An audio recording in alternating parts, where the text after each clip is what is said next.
I want you to imagine that it's the year 1854. Britain and France have just declared war on Russia, and you're a British soldier on patrol with your unit. As you stop to admire a particularly interesting looking tree, a loud bang emerges. Before you can even comprehend what that sound was, you feel the pain of molten Russian lead enter your right thigh. It's a Russian ambush. You fall to the ground. Your squad mates, they fight hard to repel the Russian attackers, and they're finally able to do so. As you fall in and out of consciousness, they carry you to Barrack Hospital. It's a Goliath of a building. You look around and you notice the 18,000 dead and dying men that litter the halls. You pass out.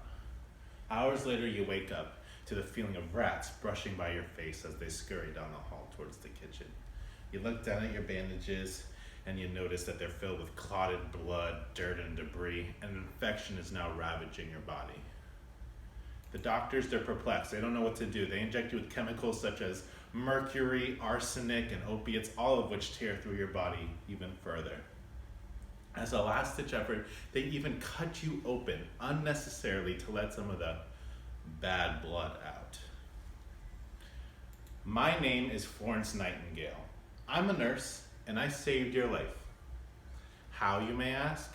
Well, you see, I knew from the time that I was 17 years old that I had a calling from God to be of service to others.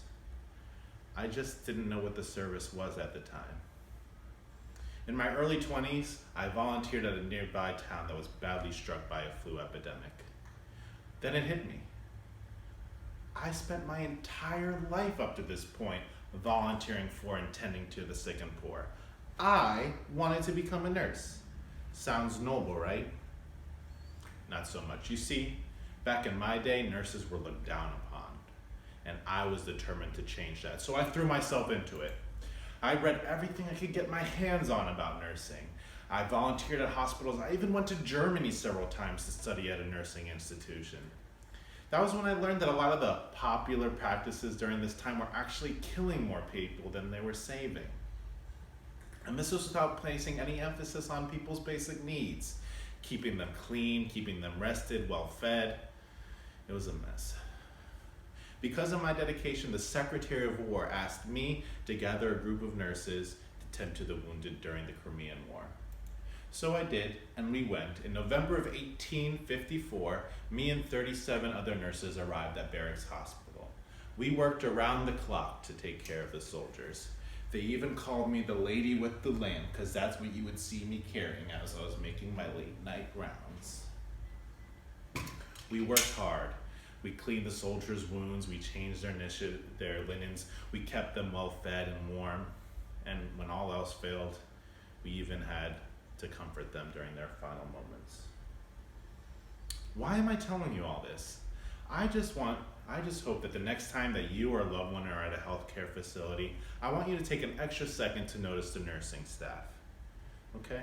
These people, they take time away from their families, nights, weekends, holidays, to take care of yours. They do the job that no one else wants to do. They get elbow deep and sometimes deeper in bodily fluid and human excrement. They experience incredibly devastating experiences and try to give people the best quality of life in the lowest times of their life. Most often, it's a thankless job, but it can also be an incredibly rewarding job. And I am so glad that I have the privilege to do this throughout my life. Thank you for your attention.